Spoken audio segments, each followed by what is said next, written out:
중국 지린성에 파견된 북한 노동자 약 2,000명이 지난달 임금 체납에 항의하며 파업과 폭동을 일으키는 이례적 사건이 발생했다는 소식 여러분들도 잘 알고 계실 겁니다. 자, 오늘 이 사건과 관련한 통일부 소속 연구원의 보고서가 발간됐는데 그 내용이 좀 충격적입니다. 단순한 폭동으로 봐서는 안 된다는 것인데요. 북한판 노동운동의 태동, 역사책에 기록될 사건이라는 표현이 등장하는가 하면 북한 김정은 정권이 주민 통제력을 상실한 대표적 사례라는 평가도 나왔습니다. 이 보고서에 어떤 내용이 실려 있는지 잠시 후 보도합니다.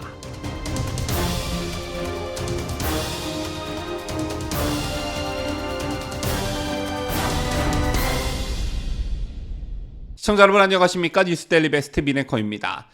지난달 11일에 중국의 한 공장에서 발생한 북한 노동자 폭동 당시 인질이었던 회사의 관리직 대표가 폭행으로 사망했다는 일본 언론의 보도가 최근 있었습니다. 북한 노동자들이 해외에서 일으킨 첫 번째 폭동인 지난달 사건에서는 20대의 전직 여군도 다수 포함됐고 전체 폭동 규모는 2,000여 명이었다고 하는데요. 폭동 촉발 원인은 북한의 무역회사가 북한 노동자 몫인 임금을 장기 체불했기 때문인 것으로 알려졌습니다. 임금 장기 체불에 분노한 약 2,000여 명이 공장을 점거해 북한에서 파견된 관리직 대표와 감시요원을 인질로 잡았고 임금을 지불할 때까지 파업하겠다고 하면서 사건이 커졌다라는 것인데요. 특히 북한 당국은 폭동을 수습하기 위해 주중국 영사와 비밀경찰 국가보위성 요원까지 동원했지만 폭동을 막지 못했던 것으로 알려졌습니다.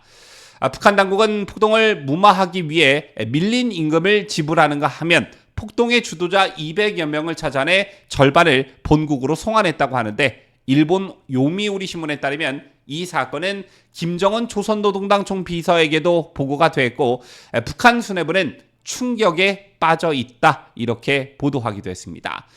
그리고 한 달여 정도 시간이 지난 오늘 우리 통일부에서도 이 사건에 대한 보고서가 발간됐습니다.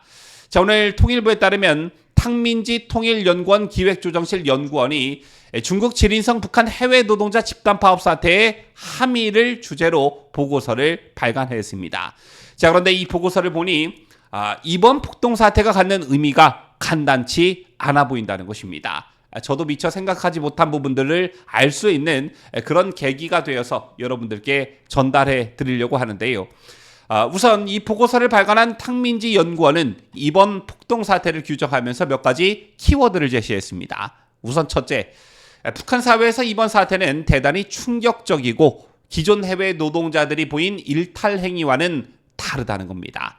따라서 탁 연구원은 이번 사태를 두고 북한판 노동운동의 태동이라고 해석할 수 있다 이렇게 규정했는데요. 지금까지 북한 노동자의 반발과 일탈은 개인 형태로 나타났다고 합니다. 아예 없었던 것은 아니라는 것인데 하지만 이번에는 노동자들이 북한 당국의 손해를 직접 책임지라고 요구했다는 것입니다. 이게 무슨 의미를 지니냐면 이들이 소속되어 있는 무역회사에게 책임을 따지는 게 아니라 북한 당국에게 직접 책임을 요구하면서 자신들의 정당한 권리가 침해당했다며 당국의 시정을 공개적으로 또 집단적으로 요구했다라는 것입니다. 보고서를 쓴 탁 연구원은 또한 이번 폭동이 커지고 당국의 노동자들의 요구가 받아들여진 그런 배경에는 숙련 노동자였기 때문에 가능했다라는 점을 들었는데요.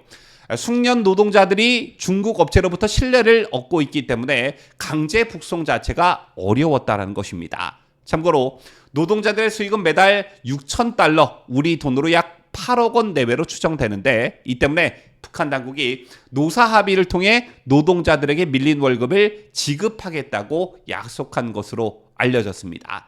자, 북한은 외화벌이를 목적으로 중국을 비롯해 러시아, 쿠웨이트 등의 수만 명 규모의 노동자를 파견해 왔는데요. 유엔 안전보장이사회가 2016년부터 대북 제재를 통해 신규 노동자 파견 제한과 기존 노동자 전원 송환을 요구했지만 북한은 학생, 관광객 비자 등을 통해 제재를 우회하고 있습니다. 이게 의미하는 것은 그만큼 해외 노동자 외화벌이가 북한 정권 통치 자금에 중요하게 쓰여진다는 뜻입니다.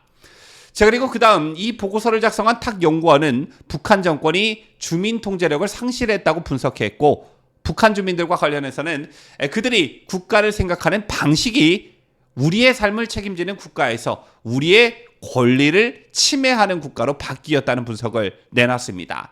이거 굉장히 중요한 대목이라 할 수 있는데요.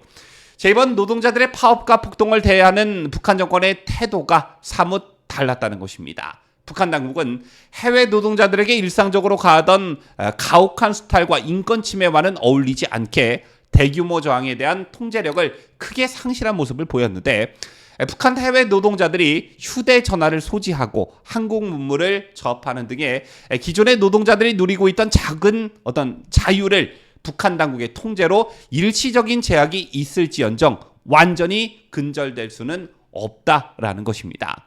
자, 이런 맥락에서 탁 연구원은 한국 영화나 드라마를 유입하거나 유포할 경우에 최대 사형에 처하는 이른바 반동사상 문화 배격법 등에 대해서도 그만큼 주민들에 대한 통제를 강화할 필요성, 즉 기존의 통제만으로는 해결할 수 없는 내부 균열이 커지고 있음을 역설적으로 보여주는 것이라고 했습니다.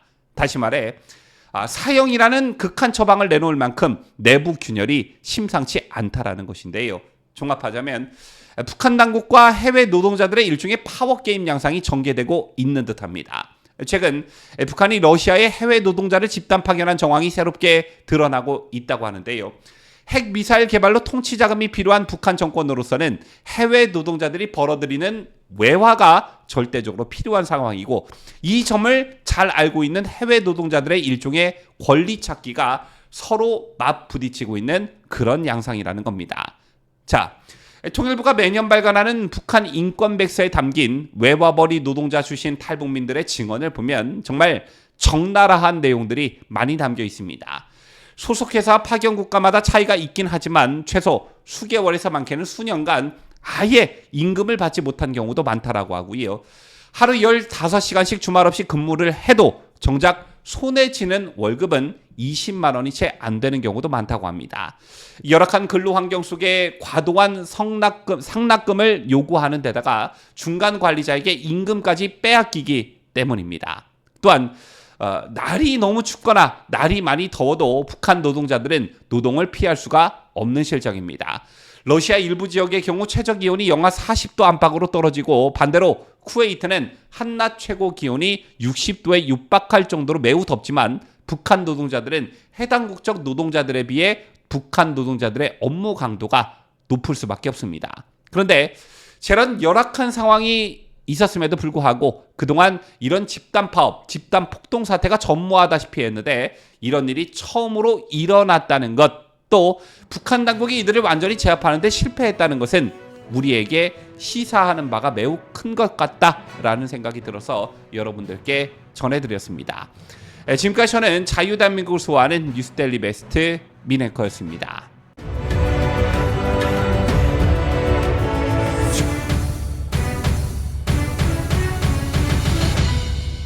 함께해요. 뉴스데일리 베스트.